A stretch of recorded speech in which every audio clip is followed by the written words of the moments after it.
Morning, Jay. Morning. How we doing today? My legs are sore. Legs are sore, yeah. Yeah. New workout route.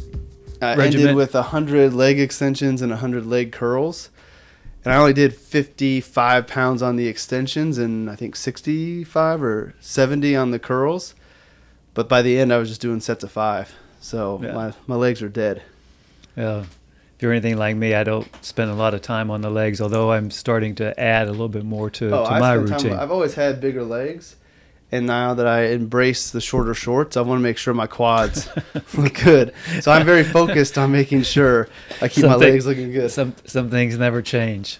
The Hey, look Castelli good, feel vanity, good, be good. Yeah, I'm doing it for me, not for everybody else. Castelli vanity continues to move ahead. Hey, it's got me at 43, people thinking I'm in my early 30s, so I'll take it. Yeah, we get that, which is all right. But we still have the Castelli. I call it the Castelli vanity because my dad was that way when he dressed up. He didn't get a chance to dress up all that often, but he loved dressing up.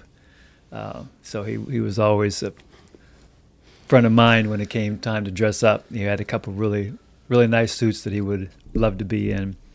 And then, of course, Uncle John was that way, so that's why I reference it as the Castelli vanity, which is all right, good to have. Guess it was a good Labor Day weekend with the Castelli household. Yeah, we only had one soccer game there and back to Cincinnati with a 2-1 win against a team that Leo's team lost to a bunch. They actually won on a penalty kick at the last play of the game. Okay. It was a blatant penalty in the box, too.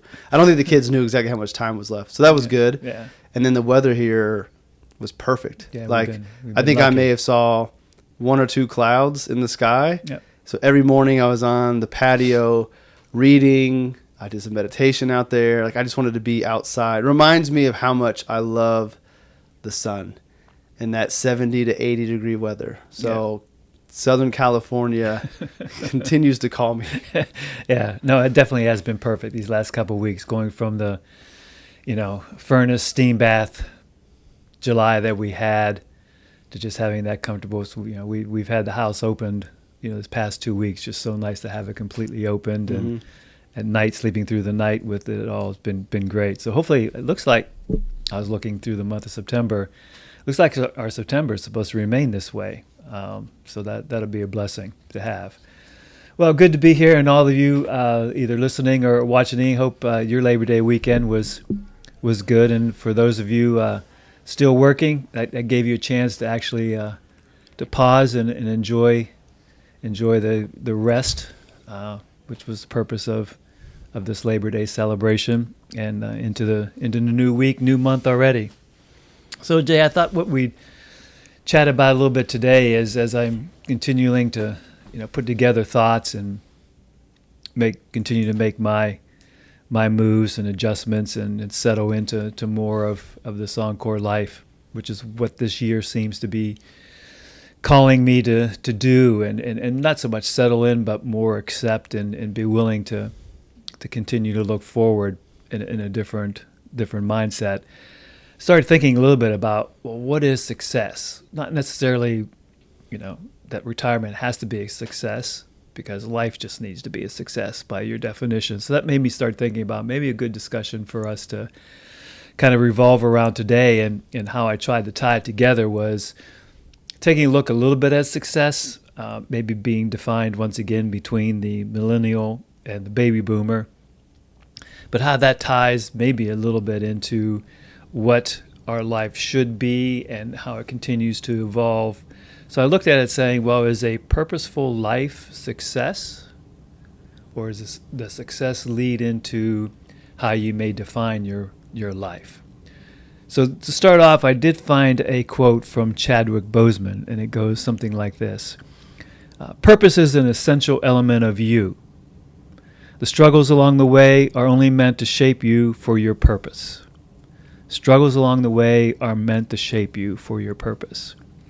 I thought that was very good and a bit, thought-provoking to take a look at, again, who we are. I mean, you and I have been talking through this a little bit in our last several conversations, and you're all about that, up on it, and your whole authentic life pursuit, and bringing that into your life planning and your future with Santiago, almost slipped there, getting the DBA before the real name.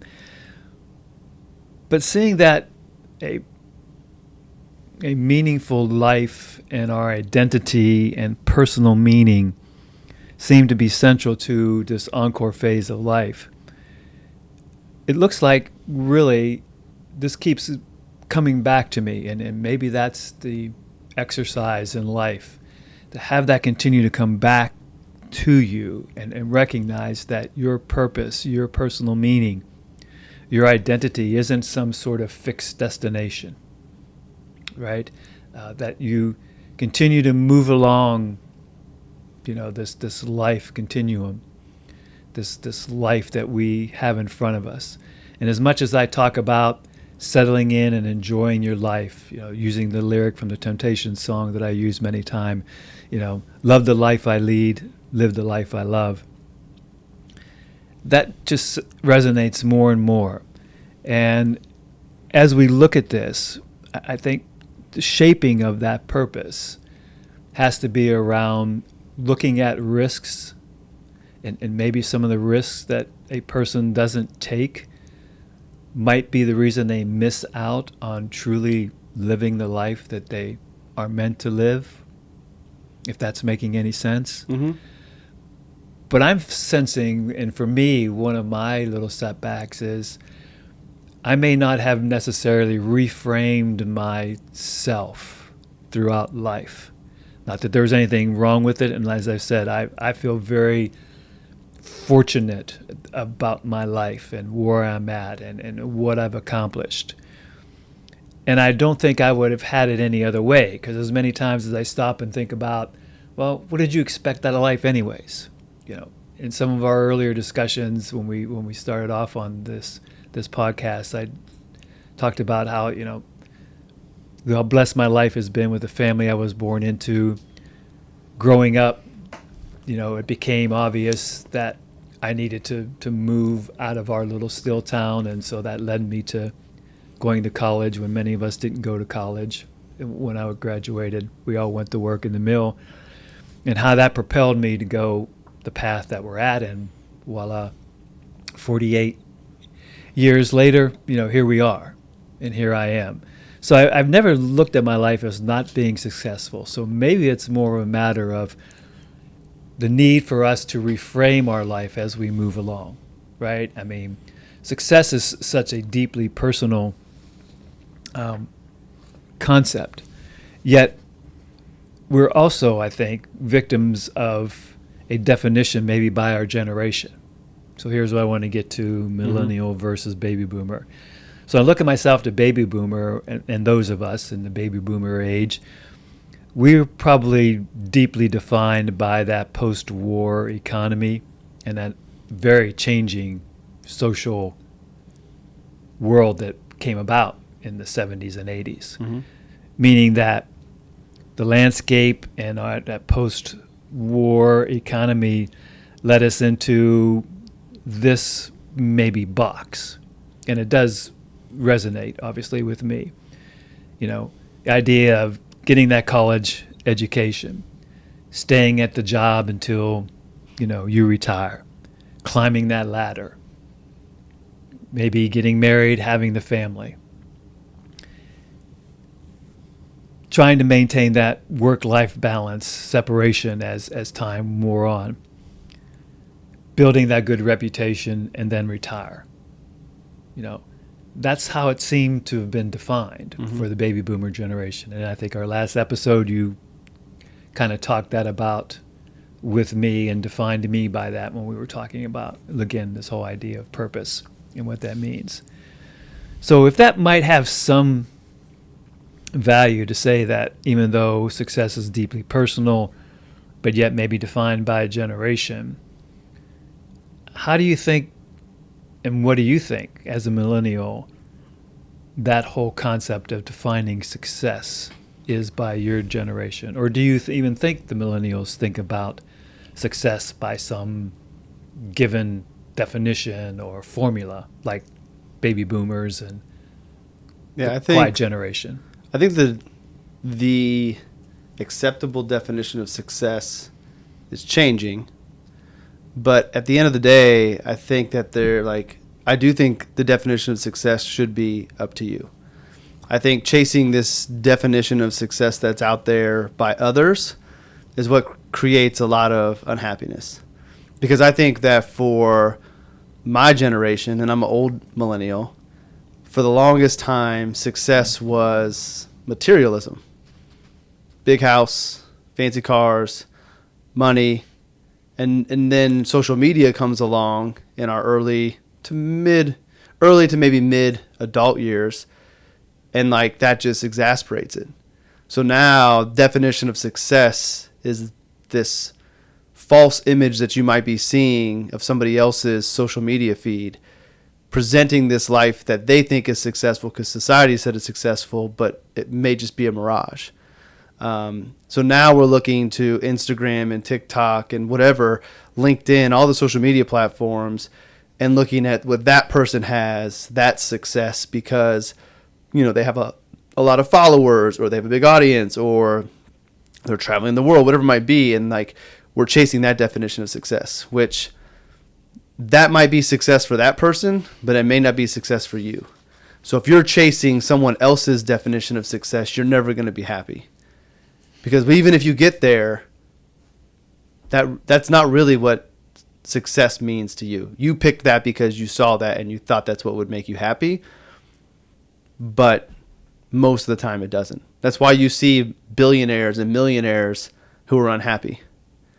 Because they're chasing a false definition of success. So I think if you can get to it, throw out society's definition of success. Even your definition, like even your generation's definition of success. And then just come back to you and what's true to you.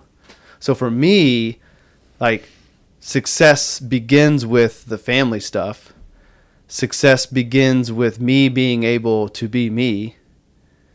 And then I think as a byproduct of all of that, the material things come. Because I like nice things. We have a nice house. We put in a pool. Like, I have a nice car. Like, I do like those things, but those things don't define success for me. Like, you're not going to go on my social media feed and see the day I picked up my new car. Because it wasn't about showing off my car to other people. Like, I bought that car for me because I wanted it and I enjoyed it. And I spent a lot of time in my car, so I want to have a nicer car. Things that I've purchased in the last couple of years, never in a million years would I have thought I'd spend that type of money on a watch. But the reason I bought the watch was not to show it off. The reason I bought the watch, and not even to talk about it. So like the fact I'm talking about it now makes me uncomfortable because that's not the purpose of it. Right. But to illustrate the purpose of success, I bought the watch so I can give it to the boys later in life. So I have one watch for each of the boys that is a quality watch that will last forever. And then hopefully one day will go to their kids and their kids. So like, but there's plenty of people's feeds, even in my profession, where they're celebrating going to the store to pick up the watch. They're celebrating going to the dealership to get the car. And that's fine. Like, I'm not judging. But are you doing that because you want to portray this society definition of success? If so, I don't think those things are going to make you happy. Right. Yeah. But if you're doing it for you, there's no need to really show it. And it's because it's your definition of success. So I think it should be make your own definitions of success. For some people, maybe their definition of success really is being a billionaire. And they know why. And it's not because of anything other than what is true to them. That's a great goal. Right. For other people, it may, it may not even require a lot of money. For them, their definition of success may be to be able to travel whenever they want, wherever they want. So they don't even own a home. They have a RV that they travel in. They don't have a lot of money in the bank. They don't have a lot of investments. But they have everything that they need to go live the life that they want. So like on paper, they look like they're unsuccessful. But they're doing everything they want, and they're going to have no regrets at the end of life. And they're also going to be in a position where they have enough to where they're never going to need help from anybody. Right. Like those situations happen. Yeah. To me, that person is more successful than the person who has all the money and isn't happy. And there's one thing you said I think is important, and I don't know the answer, But I don't know if purpose and identity are the same. I think it just depends on how you define it. But I don't know if your identity is your purpose. Like, to me, when I think about purpose, I think purpose leads you towards success. My definition of success. I think purpose is like, what is your purpose here? Like, why are you here? What are you supposed to bring to the world? How are you supposed to serve others? What are the unique gifts and talents you were blessed with that you're supposed to bring? Like, that is a part of kind of like why you're here.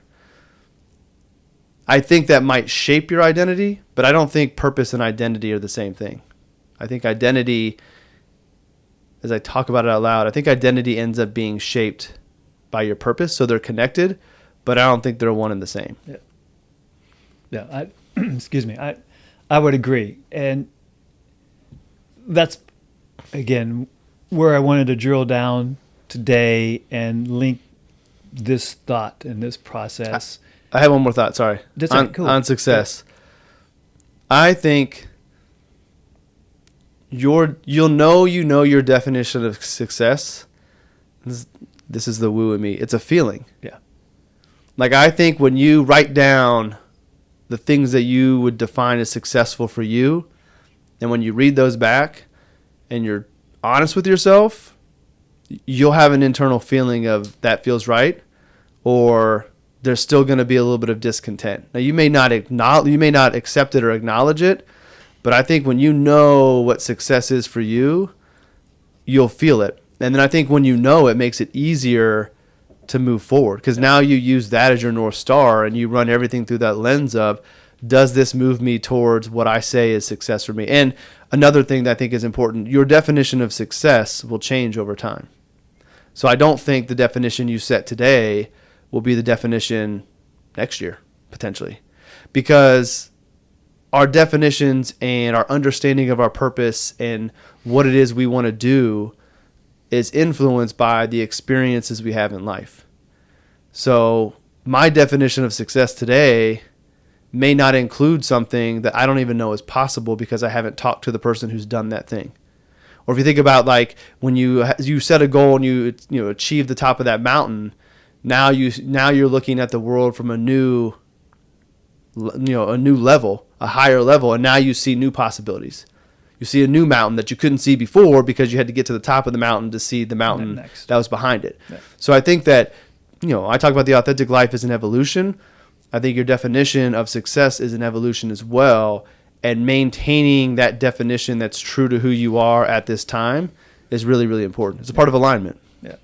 Yeah, and I certainly agree. And that was a discussion I wanted to have as we drilled deeper into this thought, this concept, mainly by, again, we're looking at purely, was just say, definitions and terms that have been used since the beginning of whatever time things were recorded and people started looking at this way.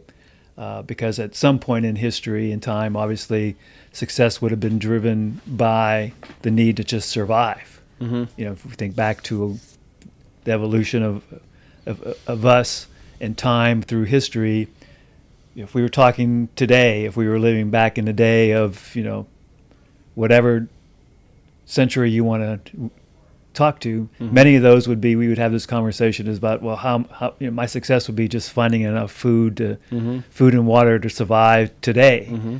and not getting my head chopped off or not becoming, forced into an army and going off to goofy, treacherous wars and being killed. That would have been a definition of success, surviving that, or mm-hmm. in another part of the world, surviving, unforeseen circumstances created by an environment, mm-hmm. or by this, that, and the other. So you're right, that changes.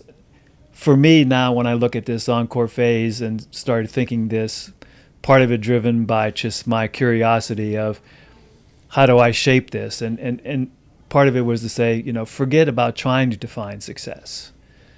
Mainly driven by the fact that I made it this far, so by some definition, or my earlier definition of success, the idea of either being shaped by the fact that I'm a boomer, and it was driven a little bit by my personal and work experiences to define what those levels of success were, all goal oriented. I never really thought about success as a person, as a husband, as a father, and now a grandfather, as anything driven by material needs, unless you want to qualify that by saying doing enough to make sure that,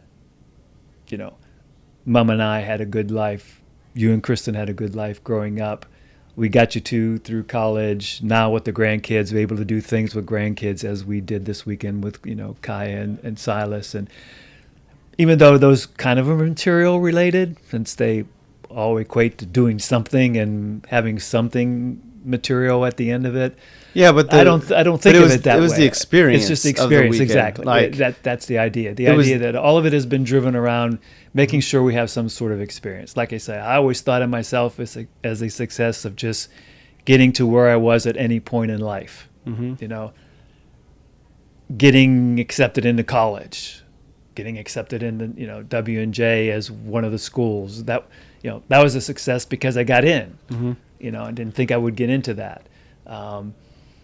Hitting the goals of having this level of distinction and with my major was a goal that could be defined as a success. Mom and I getting married, us having the family, you and Kristen turning out the way you did, all of those are degrees of success, and they're not material. So this long rant is to say I'm now convinced that at this phase of life, which also means to those listening in younger than I am and wherever you might be in life, we should not try to define anything that we're doing with our life to mean seeking some success. Success should not, I think, be a term that we look to achieve any longer. I think it's the personal growth. It's the idea of reframing ourselves, adjusting to the life experiences that come along. And as you said, that feeling that we get will generate the idea that we're doing well, and that defines us. Especially those of us in the Encore phase where, as I said, that personal meaning and identity is central to our life in this last whatever period of time we have left on this earth will be. That's what we have left. Unless we decide that, we have some other goals that we want to achieve, which should be part of our life. We talked about this earlier. I've written about it earlier that, we do have new goals. We should be planning around something that's achievable, that keeps us driven. All of that which leads into a well-being of ourselves. Obviously, taking care of our health, all of those factors that we don't talk about but are essential. So I think it's part about not so much the definition of achieving personal or material levels or things. I think it's more about the fact that if you're at peace with yourself, then you're a success. I think saying it a little differently than you did, but I think our challenge is to just continue to know what we really want out of life, and it doesn't matter where we're at in our life, and making sure that when we know that, we continue to do the best that we can with that, and then we'll enjoy ourselves more, which I think the enjoying ourselves more is where I'm settling in as to what success is. If you're enjoying yourself, if we can with this, is a success. And it's that internal peace that allows us to feel like we've accomplished something.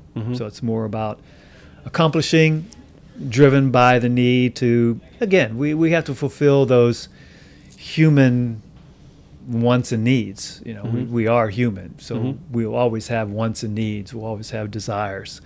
We have to understand that we're not just using those in a way that skews it from the good that we can do with it to a not so good way of handling life or how we treat others.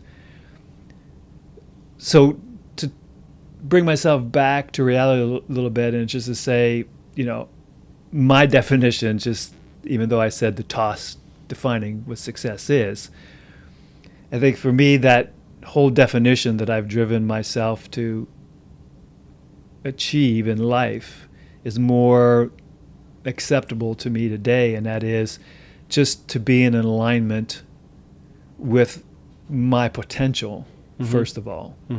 Whatever that potential is. Each of us are different, right? Like as I said, I think, it's a very personal matter, but it has to be a potential that we can live up to. I think if we don't live up to our potential, then we do ourselves and everybody else around us a disservice. I think you cover that very well when you talk about learning to take care of yourself first, because if you take care of yourself, you say, then you're better able to take care of everybody else. And if you're not at your best, then you're not doing that for everybody else around you. So I think, first of all, it's about making sure that you live up to potential. But even more importantly, I think for all of us, it's the idea that you want to be seen and valued for those qualities about you that make you you. Like for me, I think it's the idea of always living up to being honest, being sincere, the whole integrity that's got to be present. And then also thinking about how do I continue to attack the daily life with practical wisdom that I'm learning through life with experiences and growth. Hold that thought. Let me. Yep. So in this Encore phase, I think it becomes even more critical for those of us either preparing for it, just starting in, and definitely as we're moving along. As you're seeking to be more comfortable and work through this transition, I think it's going to be best for us to not necessarily just completely throw it aside. Maybe just fold it up and put it on the shelf as a reminder. But to look at your life in a sense that it's more about your value, first to yourself, then to those closest to you, who mean the most to you. And then be driven by that inner peace to continue to define yourself. Because I do think identity is the key matter for all of us. Who we are as a person matters. But I agree with you. I don't think identity and purpose are the same. I think they're intertwined, because your identity is who you are. Yeah, your purpose is what you do and who's involved. But who determines your identity? Who is the judge of what your identity is that matters? Philosophically, I'd have to answer that saying it should be you. Right. It should be you. So as you were just talking, like the thing that I was thinking about was, one, it's way too much thinking about living life and why. Like it's good to have those thoughts sometimes, but hopefully not thinking about it all the time. But there were some things you said that made me feel like your focus was still too outward driven. You said something along the lines of like wanting to be seen as, and there's nothing wrong with it. Like that's human nature, is to want to be seen by others in a certain way. But then once we start to place either our inner peace or our success on how we're seen by others, now we begin to chase other people's definitions of success. It's hard to do. And I'm guilty of it. Like if you look at some of my writing the last handful of days, I've been reminding myself to quit looking at what others are doing and judging with others and being frustrated that people are getting attention. And I'm like, that stuff doesn't matter. Because that's not why I do the things I do. Like I do the things I do because it's what I want to do and I feel like I'm supposed to do. And I almost just need to put blinders on and not worry about how it's received and how people see me as, because I'm speaking and living my truth. So I should not care how I'm seen, because I believe if I'm living my truth, then I'll be seen in a way that I'll be happy about. So I shouldn't worry about it. So I think that, like, as you were talking about it, I felt like the thinking that you're doing is causing you to overthink and put the control of the perspective into other people's hands, rather than your own. And I think it's something that we have to work on and recognize when we are giving too much power to other people when it comes to defining our success and finding our inner peace. Because at the end of the day, the only real answer and the only real judge is ourself. And that sounds egotistical, but it's not meant to be that way. Like, I find it hard to believe that if you live your truth, you use the unique gifts and talents, you are the person you were created to be. I have a hard time believing that the way the world sees you would make you unhappy. And that the only people who would see you in a lens that you would be bothered by have their own problems, and that's why they see you in a negative light. Because if you're being the person you were created to be, you are a part of this overall puzzle. Like, there's no reason for anybody to not see you in a positive light. And again, if they do, that's a personal problem for them. There's something about you that makes them not like themselves, which is why they don't like you. Right. So it's not easy to do, and I'm not an expert at it. I know that's what I'm supposed to be doing, and I think I do a good job, but there's periods of time where I step outside myself and hand my power to other people and let things bother me more than it should. Right. And I made a post about this today on LinkedIn, and this morning, Silas wrote a little note to me in my backpack.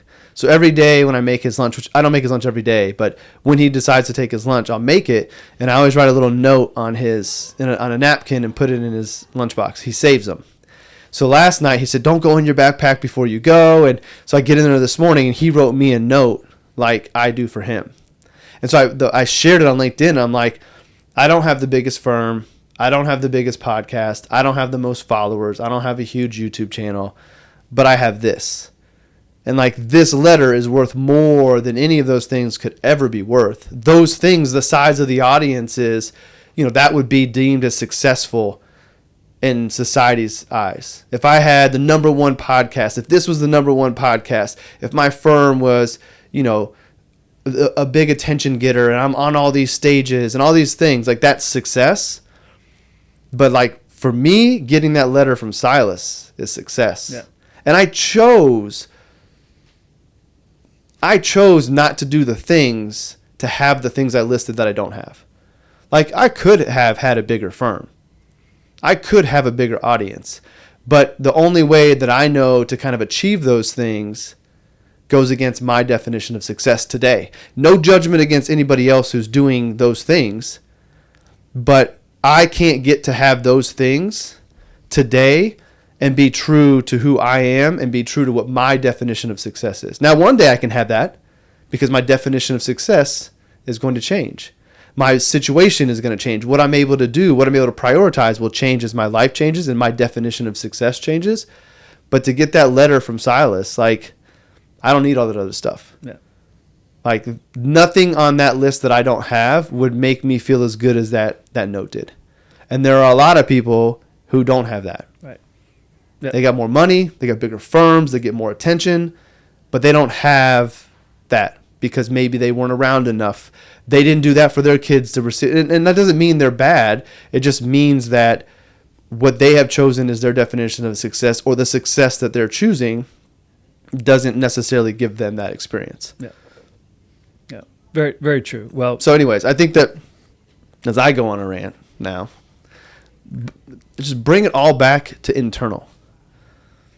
And then maybe success doesn't even need to be like very defined. It can just be a general direction. Like, maybe in the Encore phase, what you would look back and say you were successful in the Encore phase is you got the chance to go be the person you weren't when you were younger that you wanted to be. So all of the things you didn't get to do because you were chasing a different definition of success or doing what you thought you were supposed to be doing that took away from your authenticity, you go back and do those things. Yeah.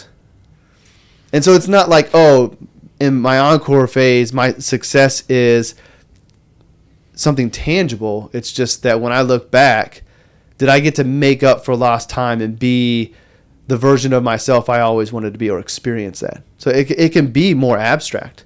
And I think the more abstract that it is, the more room it gives you to find your way. Yeah. Versus if I said success for me is to have $100 million under management, because that's the metric that our profession loves to look at. I'm not successful. We're at 83 million in assets under management. First off, when I started my business 10 years ago, if you told me I'd manage $80 million, like, no way would I ever believe that. But to say I'm not successful because I didn't hit some arbitrary number of $100 million, absolutely insane. Because over these 10 years of building a great business with people that I love, being able to evolve and grow, like, I was fully present in the things that mattered the most to me. I got to try a bunch of things. I got to really tap into who I really am. And if I was focused on that number, I missed the ability to look back and say, damn, I did a good job. In my eyes, in my definition, I'm successful. Right.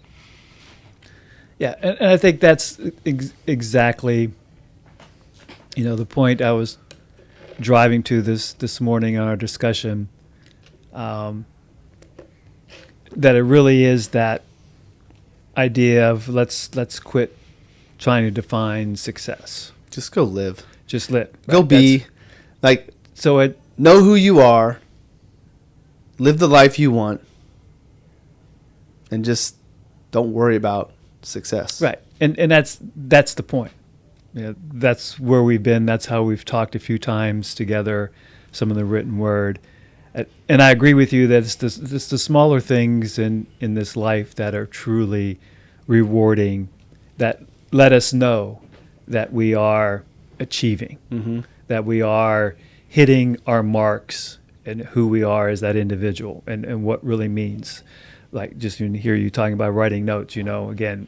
You did that. That's where I learned it. Mom did, little notes. And yeah, Mom did too. Drawing pictures of clowns and stuff. Yeah, I grew up that with that stuff. So again, like you said, some that don't have it. You probably would have done it even if we didn't, but it's a little bit more ingrained in us because, again, that just kind of flows through. And even today, I'm sure you and Kristen get, good laugh at me at times for always leaving little notes that I do from time to time now, even though you guys are your own adults. But again, it's just... you waste a lot of paper in my office. It's not your paper. It's my own paper I have, so don't worry about that. But I think that highlights, where we began this discussion this morning, to the idea of driving through, especially since I'll bring it back to the Encore phase of life. But again, this can apply in any phase that any of our listeners are in, that it's not about trying to achieve. It's about living and being at peace with yourself, whatever that means to you, because it is personal and it is different. But we do have that common thread because we all are human, and that is that we still feel we have to know who we are, and there's that sense of identity. And I didn't mean to say that when I said I wanted to be valued for those values that I feel important to me, meant that it was to be to other people. As a human, though, you still want to know that when you're long gone, or when you're gone, that people can say, oh yeah, I remember him. What's crazy is that I remember him is only going to last for a short time. And that's all right. Because truly, how people are going to remember me is going to be through you and what you've accomplished with your family and how the boys are going to grow up. No, because what's cool is we're documenting these conversations, and these conversations will live forever. Forever. So right. I don't think this will be the case, but there's the off chance that you become like a Marcus Aurelius. 100 years after you die, your words are like really, really sought and believed, and like people are writing the Daily Terry, like the Daily Stoic. Like, who knows what can happen? No, true, true that. But that's our hope. But I'm just saying again, we'll leave it at this. Say that true legacy of me is through what we've accomplished as a family. And I know that our family now is much broader, but that's our all hope, that as life goes on, like I'm just continuing to be who my grandparents were, and who my father and mother were, my aunts and uncles, all of those people that were influential in my life. Some of those things came about because of the circumstances that I lived, and that became a part of me. So when I talked about I want to be seen for the values, that's just, I wanted to say for this morning's discussion, talking points for us to kind of go at, which we've covered very well. Thoughts for those who listening in or watching will even take to themselves. Those who are defining their encore phase of life, I'm just here to encourage that we do just seek to improve ourselves, seek to find out who we are. It's not about success anymore. It's about our life. As I said, I will hope to be remembered by being Justin and Kristen's father. That what happens and what goes on through you, what goes on through Kristen, what goes on through, the grandkids, that becomes that some of me is going to be seen in each of the 5 grandkids, right? Because I'll go beyond you and Kristen. What you and Kristen are accomplishing and will continue to accomplish in your lives will be phenomenal. I know that. That will happen. But then we have the grandkids, and then, if we're fortunate enough, as time goes on, we'll have more. But that's where that legacy has to be. So I don't want to land on that. I want it to be known that our value is the important part of our life.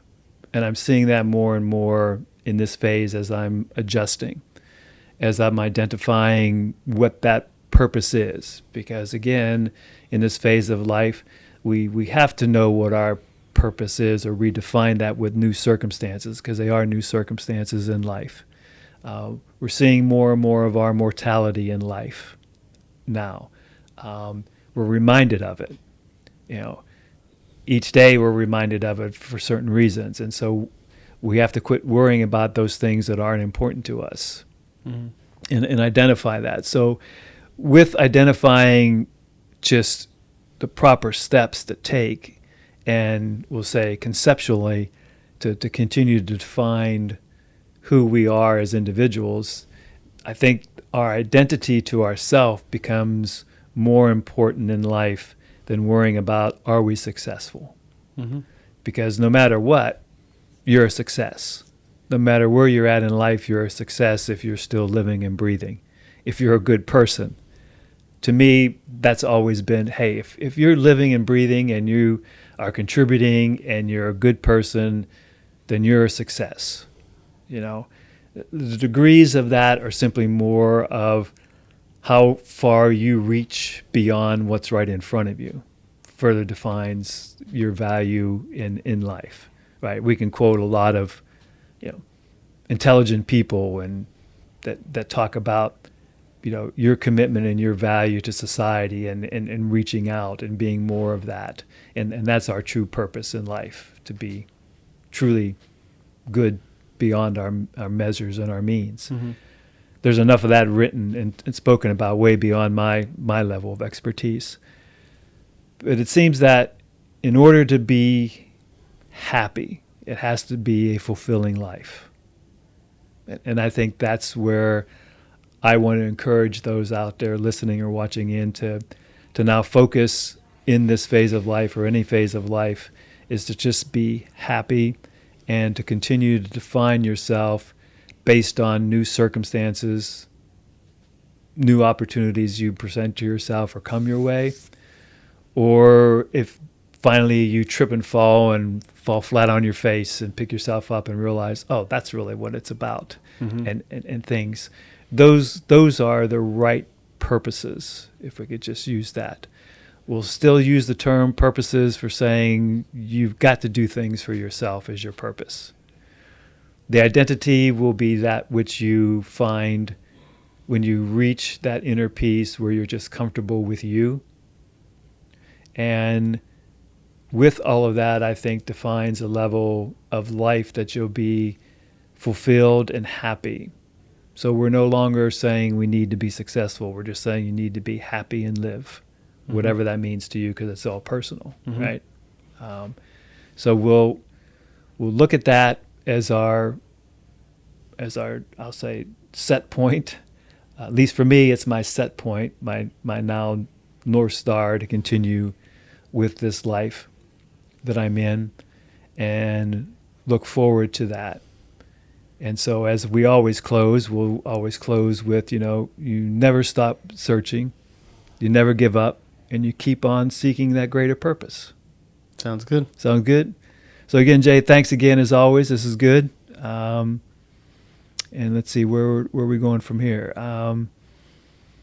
Going from here is the next stage, right? Mm-hmm. The next stage is moving along, and we'll keep building.